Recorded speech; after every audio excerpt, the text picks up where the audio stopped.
Hello friends, good morning. Today we discuss about our new topics sign convection and relation between R and F, which is R is equals to 2F.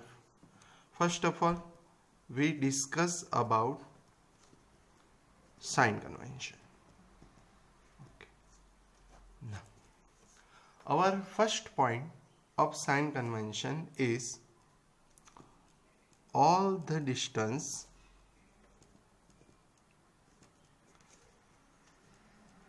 measured from pole. I repeat, all the distance measured from pole. We already discussed about pole yesterday. Now, second point, the distance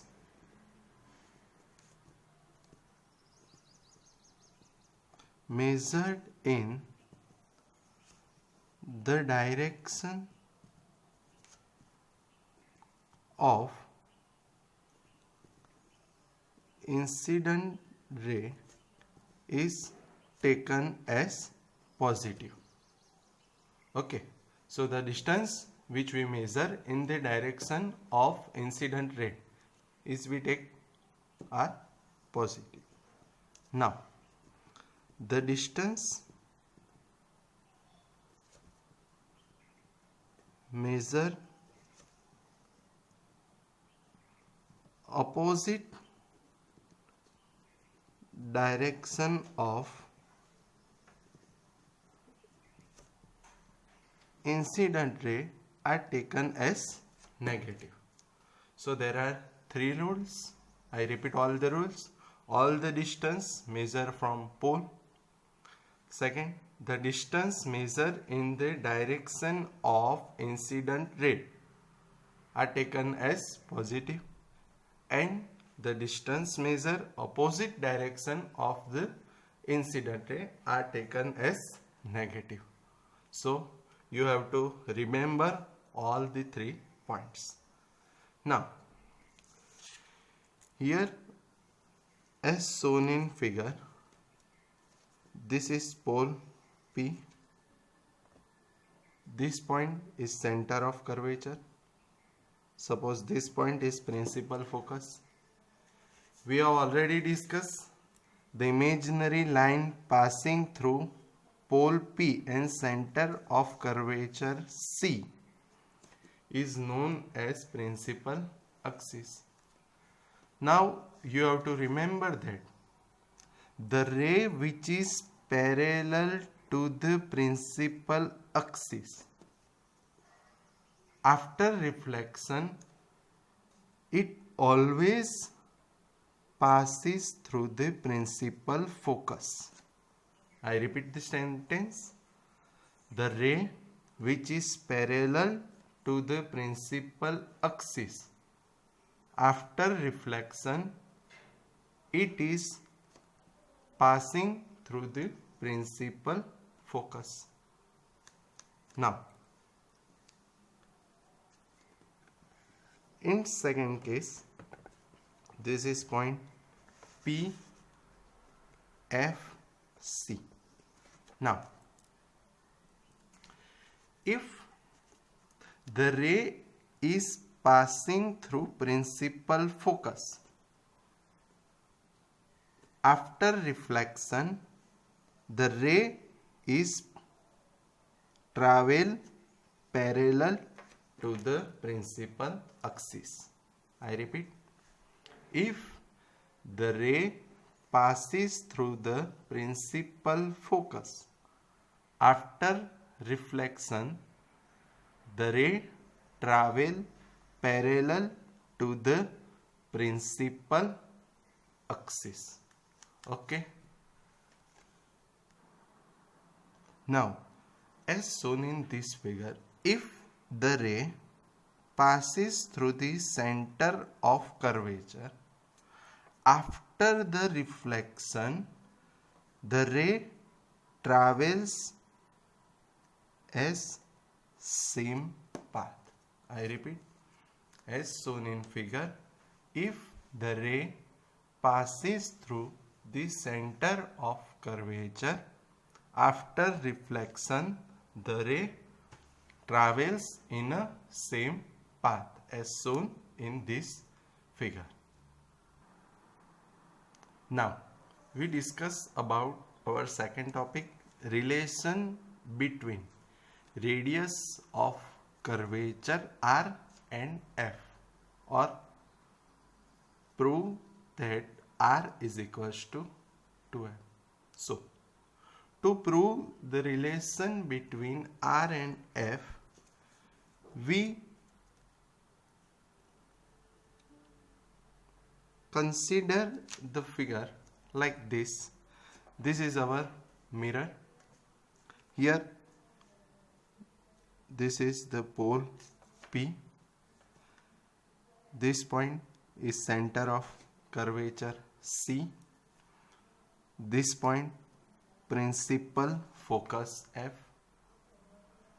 We already know the line passing through center of curvature and pole, which is known as principal axis. Now, as we discussed earlier, if the ray is parallel to the principal axis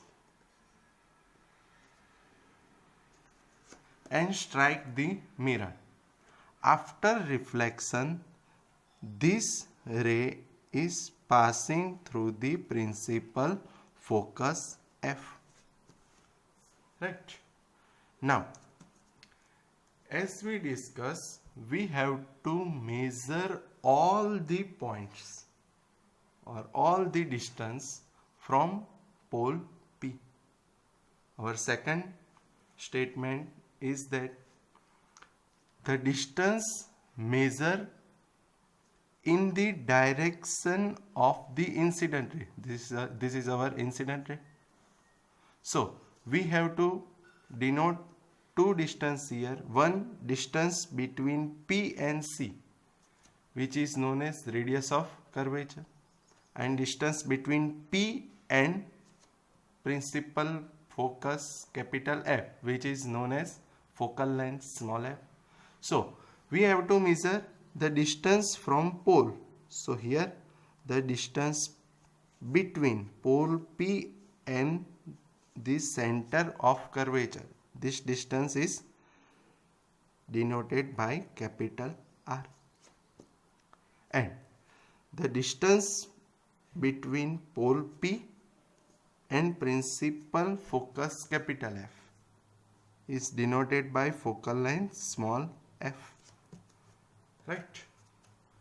Now, yesterday we discussed figure like this. This is our incident ray, this is reflected ray, and this is our normal to the surface.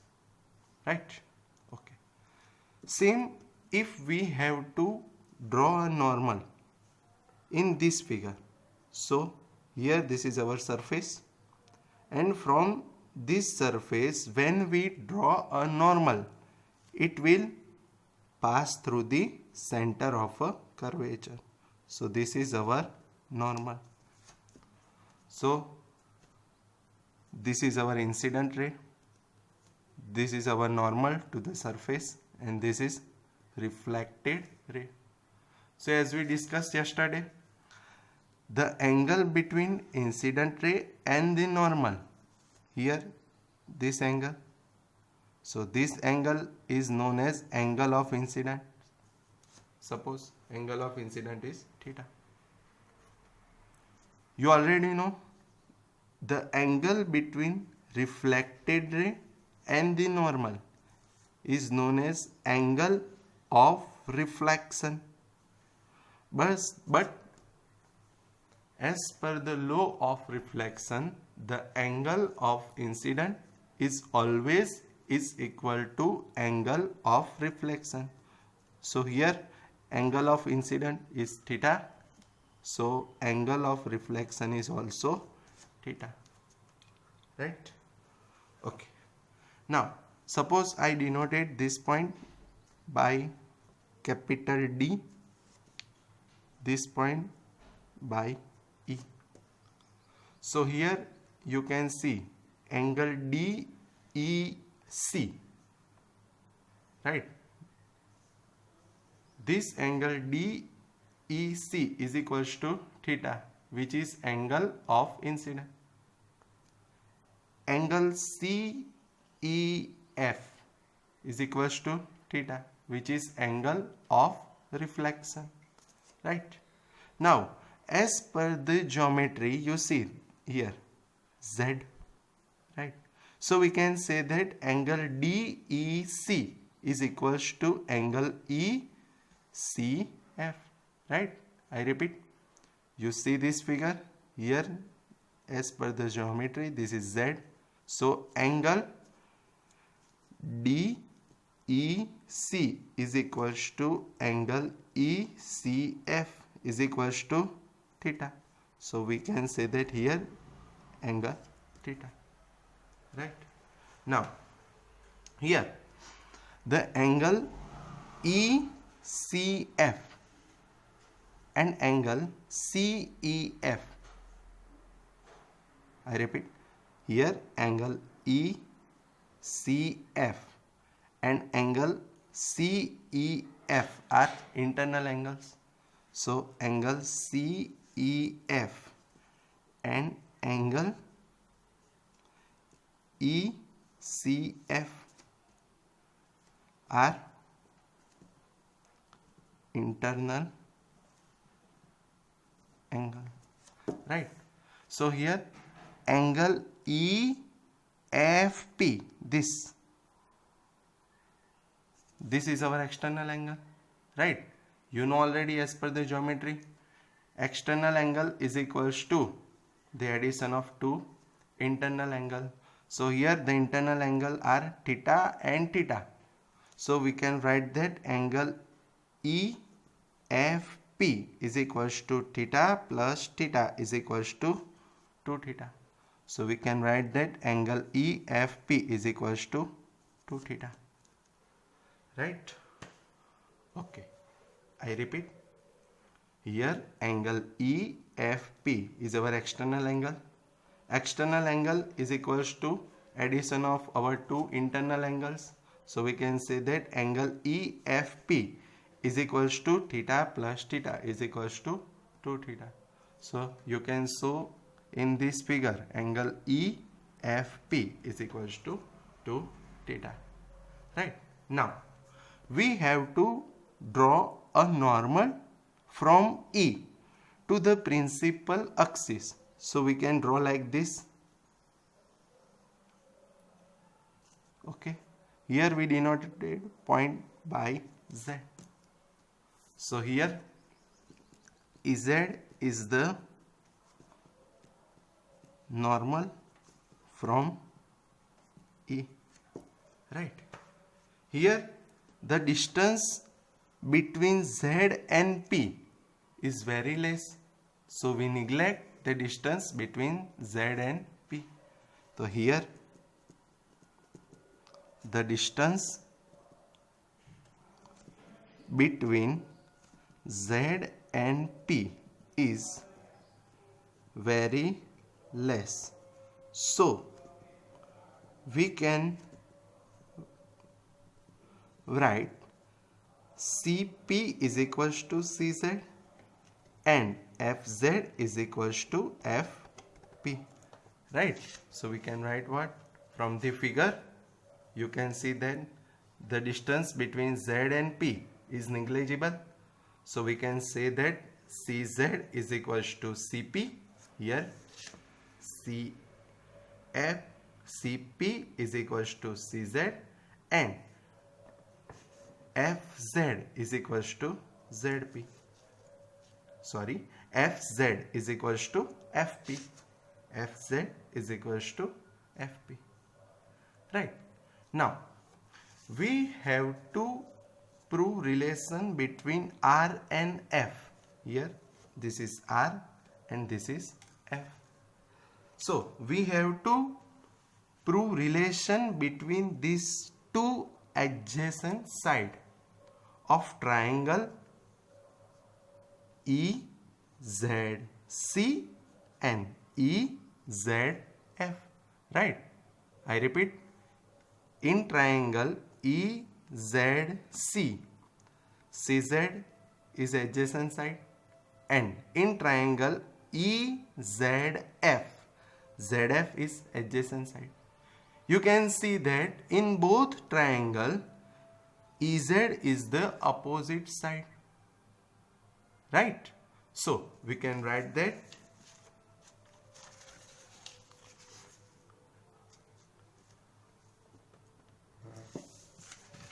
as, yes, okay. So as shown in figure,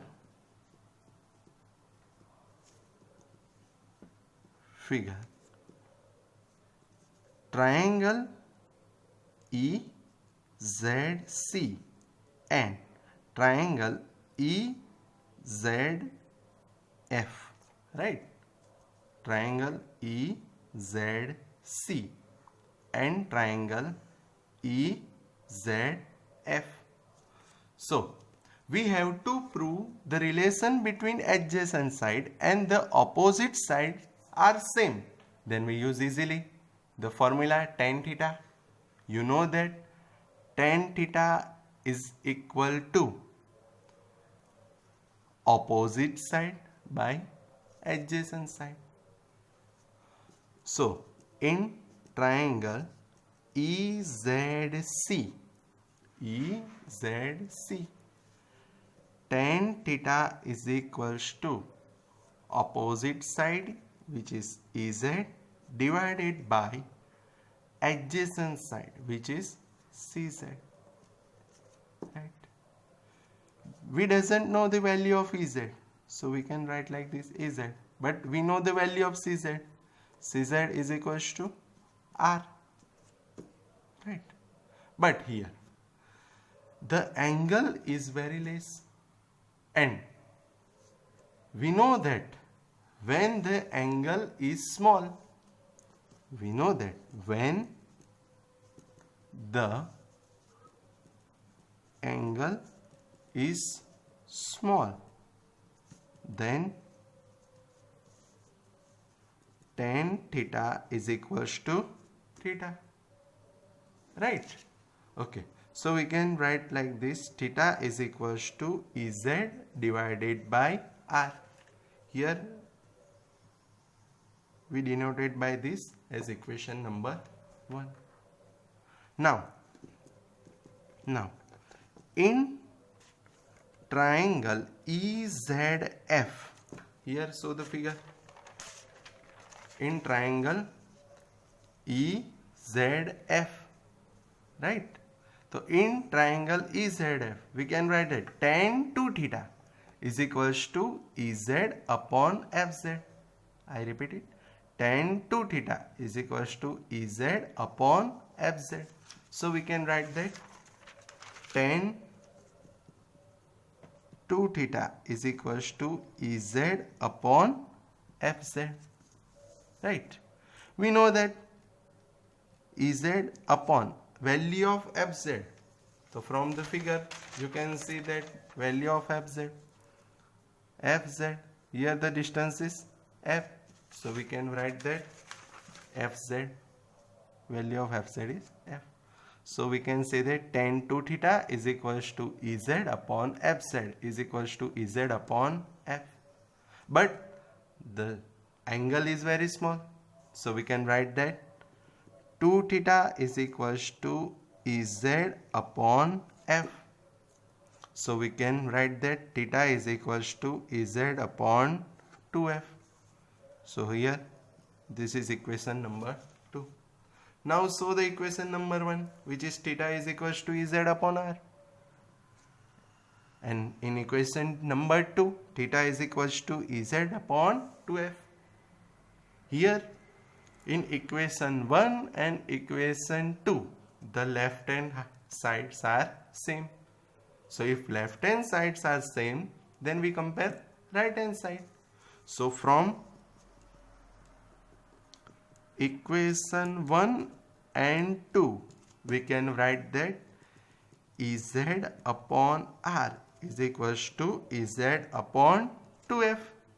Here Ez cancel. So by cross product 2f is equals to r. So we can say that r is equals to 2f.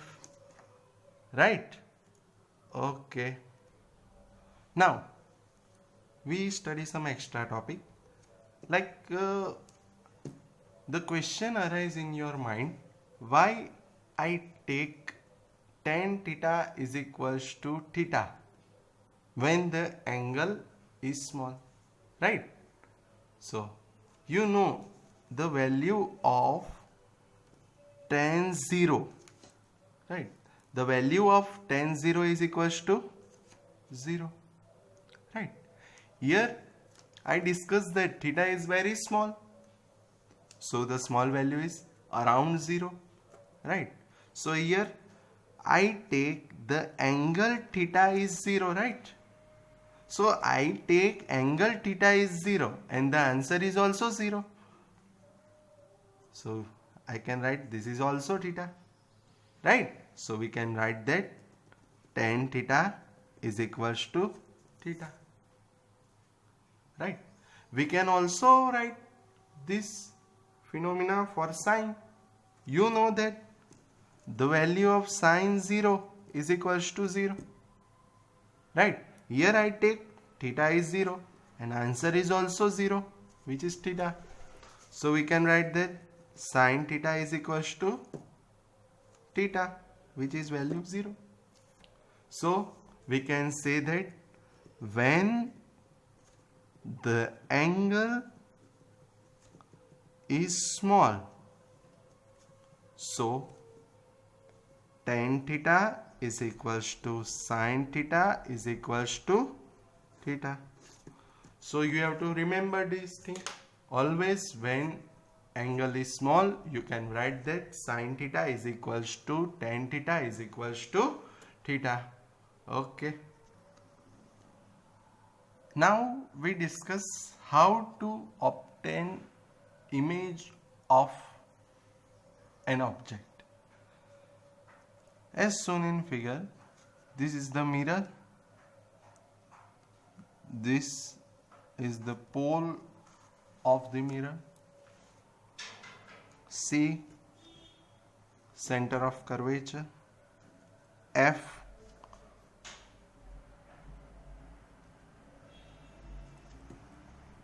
principal focus, the line which is passing through C and P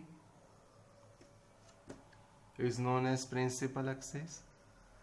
Suppose I put an object away from C. This is the object. Okay. A, B. Suppose we need an image of this object. So, image is created when there are more than one rays are met, either it's 2, 3, 4, etc. So we already know that the line or the ray which is parallel to the principal axis, after striking on the mirror, it reflects and pass through the principal focus F, right? Okay. So this is our first ray which is parallel to principal axis. After striking, it reflects and pass through the principal focus F. Now there are infinite rays. Suppose I assume that second ray is incident on a pole like this. This is incident ray, normal. So after striking on a pole, it reflects and travels like this here. So here this is the point where two rays are made. So here this is the image of A. So here we can write that A dash. This point is B dash, image of B. So this is the image of object AB, which is A dash, B dash. Right. As per I say already, the ray which is passed through the principal focus after reflection, it travels parallel to the principal axis like this, right? Okay. Another ray, the ray which is passed through the center of curvature and incident on the mirror. After reflection, it will travel in the same path. So here there are more than two rays are collected. So by using 2, 3 or 4 rays, we can get an image of an object. Okay.